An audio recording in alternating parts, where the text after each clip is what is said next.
The Neil Prendeville Show. Weekdays from 9 a.m. 104 to 106. Red FM. But I want first to have a conversation with a girl called Megan, who sent me the most extraordinary email, and I just had to talk to her about it. Megan, good morning. Hiya. How are you? I'm okay, how are you? I'm good, thank you. I'm good. Now, do you mind me giving out your age? No, not at all. Okay, 22 years old with an incredible story to tell. Can you tell me, 4 years ago when you were 18, what happened? I slammed my finger in a car door. Okay, it happens. It's happened to all of us at some stage in our lives. Did you damage your finger? I did, but I didn't go to the doctor for 3 to 6 months. Right. Why did you wait so long? I mean, did the pain go away? Was there swelling? No. Long story short, I was told I wasn't allowed to go to the doctors and I didn't go. Okay. Very complicated story. Somebody told you weren't allowed.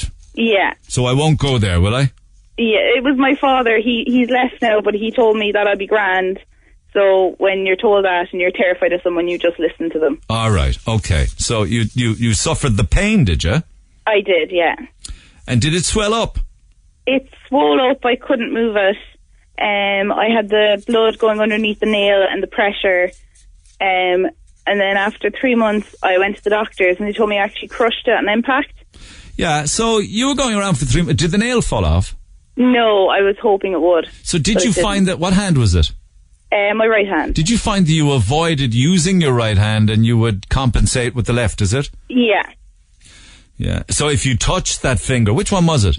It's my right index finger. Right. Okay. Next to the thumb, yeah? Yeah. Okay. So if you felt that if you touched it or used it, was there excruciating pain? Yeah, it would swell so much that the skin would start to split. Oh, you poor thing. So on a scale of 1 to 10, pain-wise, where were you at? I was normally at about an 8. And did anybody say to you, come here, you want to get that looked at? No, because I always had it bandaged up when I was working, and I guess, because I was doing a lot of carrying, that I'd just get someone else to do the carrying. I'd be like, oh, can you do that for me there, please? And they'd be like, no bother, yeah. So I never had to use it. Right. Anyway, this gets better, lads. So you went to the doctor. What did the doctor say? I crushed on impact. There was no point getting an x-ray because they know what happened to it, that it would take about a year to heal.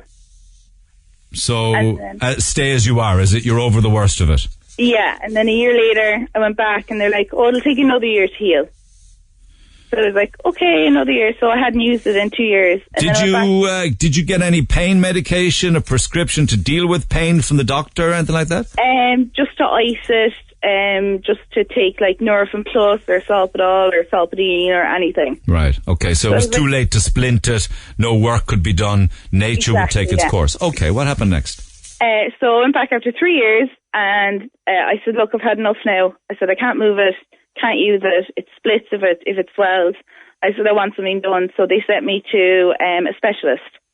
Okay, now we're talking. What did the specialist say? The specialist said the same, that I crushed on impact, that the only thing he can do is to actually fuse the top joint, and hopefully the lack of movement would mean that it would have time to heal. Now, I could never go back. It will never move. So they made it so that your index finger doesn't move now. It's just one... Top joint doesn't move. Yeah, you can't bend the top bit. No. Right, okay. And next? So that was grand. It was after the operation. I got that done in November. And it was all doing great. I had a bar, it's very common, I had a bar that was eventually going to come out. They were going to pull it out. Mm-hmm. It was sticking out of my finger. So after, I think I got that done in about January, they pulled it out. That's when it went wrong. What went wrong? It was just agony. Now, at this stage, I cannot move my whole finger. It won't move. When did you decide or come up with the idea that you were going to self-amputate? That was 3 weeks ago. I decided that I've had enough. I've had enough of the pain. I've gone through tramadol, Solpadol. I'm currently on Valium to try and help me sleep, and nothing's working. I'm highly allergic to dairy products.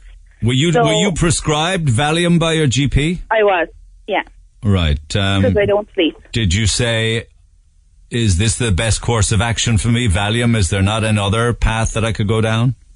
I've tried everything, absolutely everything. I've went to nerve blocking injections.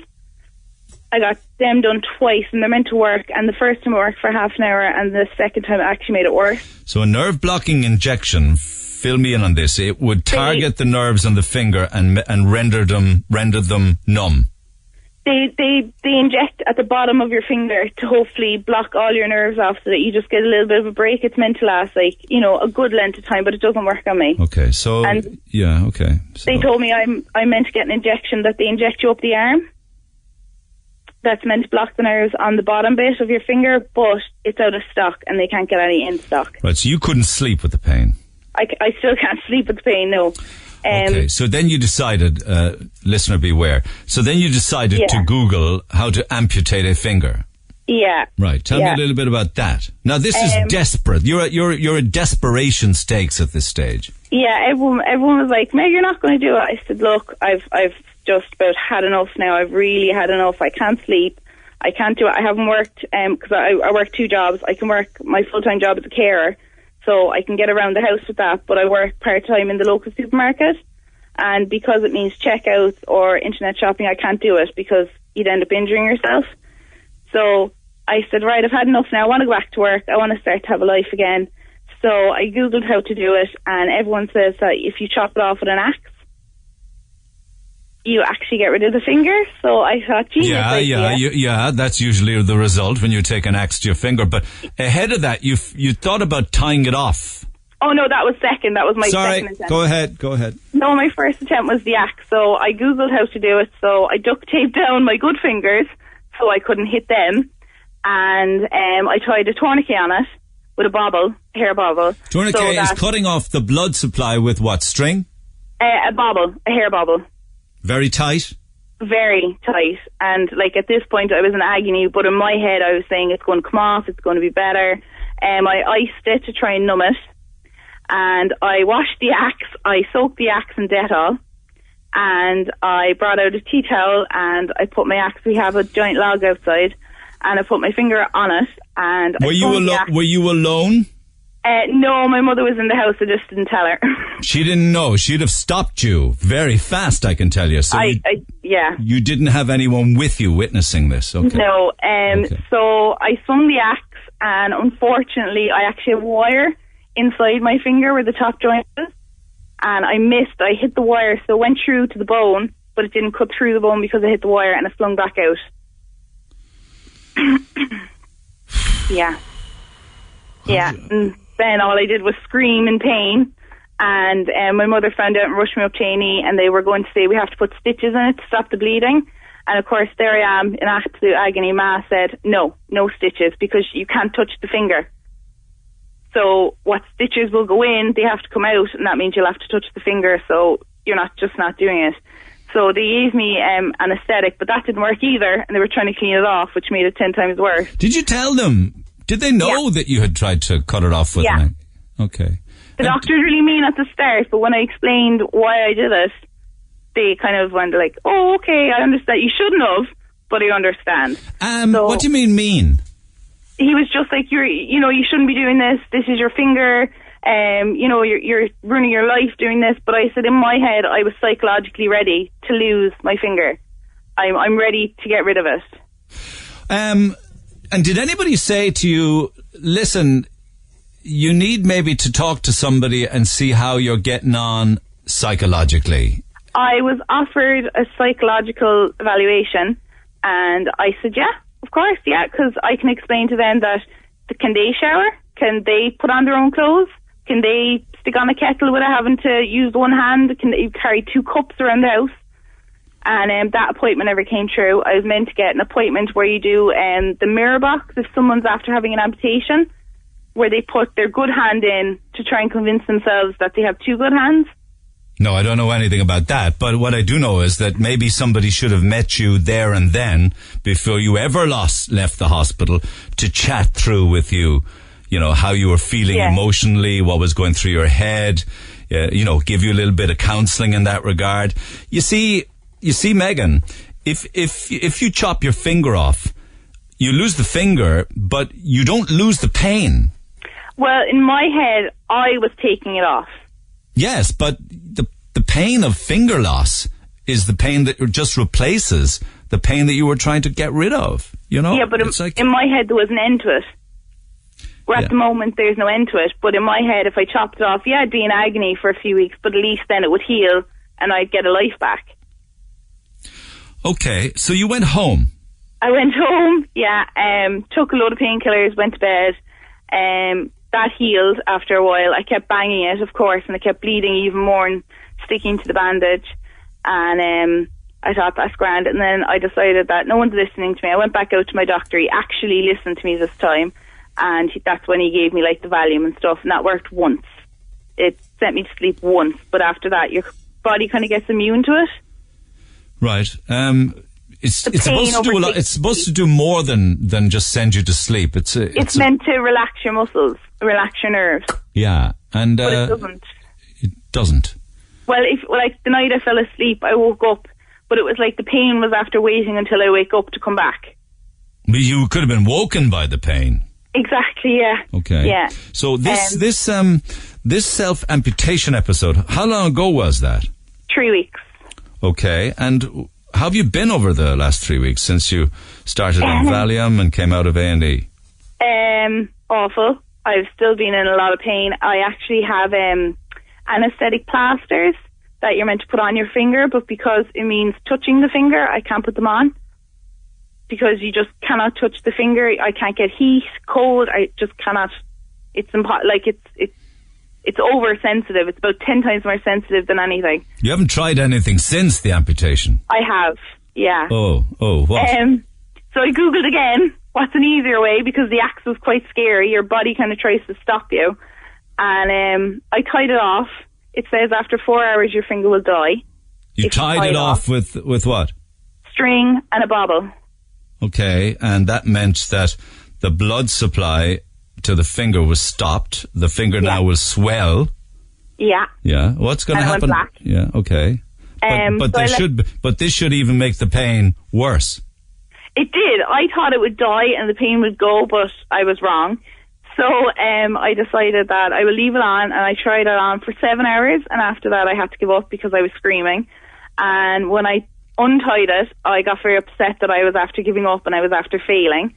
And so after about an hour I tied it back on again for another 2 hours, and then I had to give up on that, and then I went to sleep for about an hour or two, and then the next morning my mother went down to meet her friend, and I decided to put a tie wrap around it. It was the tightest thing I could find. The tie wrap? The tie wrap, yeah. Now these are the thin plastic strips that tie in on themselves. And these are deadly in the wrong hands. So I tie wrapped my finger, and because I did a course, I kind of had this inspiration that the blood in my finger contained oxygen. So if I slit my finger and drain the blood, it will definitely kill the tissue. Did you do that? I slit my finger twice, and as the blood was draining, my tie wrap actually got looser, so I had to keep tying it on, and I left that on for 3 hours with the blood dripping out, and that didn't work either. There's some mess going on in the house then that your mother must be aware of. Yeah, she did come home and kind of had a heart attack, but I told her, no, I've had enough now, I really have. I want it gone, I'm ready. I've had it for 4 years, I can't move it, I can't work. I can't, like the bank holiday weekend, I couldn't go out because if someone banged it or if I banged it, I'm gone, that's it, I'm in tears. So I don't have a life anymore. You're not sleeping still? I'm still not sleeping, no. I went to sleep. Are you still on Solpadol, Tramadol? No, I try not to take them every day. So I just try maybe take like Nurofen or like, but if cause I'm so allergic to dairy that the tablets that do kind of work, I can't take them because they make me violently ill. Yeah, I think you probably need to be admitted at this stage, Megan. Oh, thanks. Yeah, no, I've had enough now, really. I'm amazed that you haven't been admitted. You need to see a surgeon.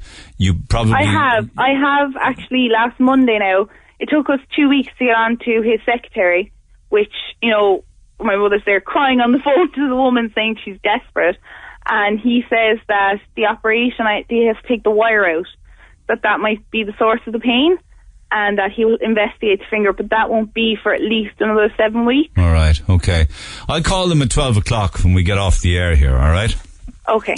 And we'll see if we can get that moved up and see if we can get you in and get you some emergency treatment, because this is serious. You know, you're probably Well, going to... he did give out to me and he said I shouldn't be doing it. Well, I did ask him to amputate it. I said, look, I want a life back. And he says, oh no, we'll try this operation, and then if that doesn't work, we'll try this. And I'm like, well, why am I wasting, because I'm on a medical card, like the nerve blocking things are €407 a time. Why am I wasting people's money on stuff that isn't working when there is a solution? The solution is surgery and some form of anaesthetic that will work to null the pain locally until the healing has done. Exactly, yeah. But you need surgery. You might even need a little bit of plastic surgery after it. But you need... Oh, I don't care what... It has 4 or 5 scars all over it now from all the axe, the blades and... Yes, but these are wait a second. These are professionals. This is what they're trained to do. They're miracle workers, a lot of them. What they can do now is astonishing. But all I know is that you need to get help now, not in 6 weeks or 8 weeks or whatever. Because I've asked them to remove my nail because it's kind of holding down the swelling, and that's what's causing a lot of pressure. And they said, "Oh, that won't do any good for you." No, I mean you make rational arguments as to like, for instance, I can only imagine that if pain is so unbearable and you're not getting help and you have this for 4 years and it's always top of mind, I think you do probably come to a stage where you just say, I can no longer function, I can no longer deal with the pain, I can no longer sleep. The best thing I can do is get rid of this problem myself. Exactly, yeah. So I don't think you're nuts. Yeah. Thanks. In case you think you might be nuts, I don't think you are. But I think you probably need serious help now, surgical help. Yeah, because you have come to a point where you're saying, I can no longer deal with this, I want rid of it, I'm just going to cut it off. Well, I told him if this operation doesn't work, I'll try again until it works. Yeah. So don't go doing that, okay? Okay. I don't think that is a solution to anything. You will probably bleed out. No, see, that's what the tourniquet is for. You think, yeah. You think that, don't you? But that isn't always the way it works. Yeah, no, because I did a medical course, so I knew what I was doing. Well, if you knew what you were doing and you did a medical course, that finger would be off by now. I know. It's your body that kicks. I tried to slam it in the front door, hoping to crush it again, and your body stops you. It always stops you. All right. Okay. Stop all of that nonsense, or I will start thinking that you're nuts. Okay. All right? So just calm down. Stop all of this self-medicating, and let's see what happens at midday. Let's see if we can get you into the system faster and get the professional help that you needed 4 years ago. Yeah. But don't be trying anything daft until I come back to you, all right? Okay. Is there a lot of that kind of stuff online where people will show you how to do things like that? There was a fella who actually slit all his fingers. Now I couldn't watch the rest because I was like, no. But there is a lot of people who will actually, but they must have some form of drug in them. Because the doctor's given me all these drugs, and I said, look, I don't take them anymore because I start to get massive headaches anytime I take a painkiller now. And I start to get violently ill if the next day after taking them. Yeah, so I'm kind of living with what I have. No, I'm just saying the web is such a weird place. It's YouTube. You can find you can find anyone there to give you advice how to do anything, I'm sure. Yeah. Yeah, and that's kind of scary. There's a pain clinic in the Mercy Hospital. That's where I go. Okay. All right. Well, we're going to talk to all of the different people involved at midday, and we're going to make you a happy bunny again, all right? Well, thank you so much for listening. Not at all. My pleasure. You probably will need a little bit of help as well, just to talk things through with you to make sure that everything is okay, you know? Yeah. Okay. Just a bit of TLC. That's what my ma's for. Mammy, you just took the words out of my mouth. Mammies are great for that. Yeah, she's been amazing. She just listens to me and lets me cry. It's very good. It's a terrible system that we have, the health system we have, where you can be left 4 years like this, going through so much pain that you feel driven out of frustration to take that kind of action. I know. All right, Megan, I'll be talking to you again soon, all right? Thank you so much. Okay, cheers for now. Thank you, bye. The Neil Prendeville Show. Weekdays from 9 a.m. 104 to 106. Red FM.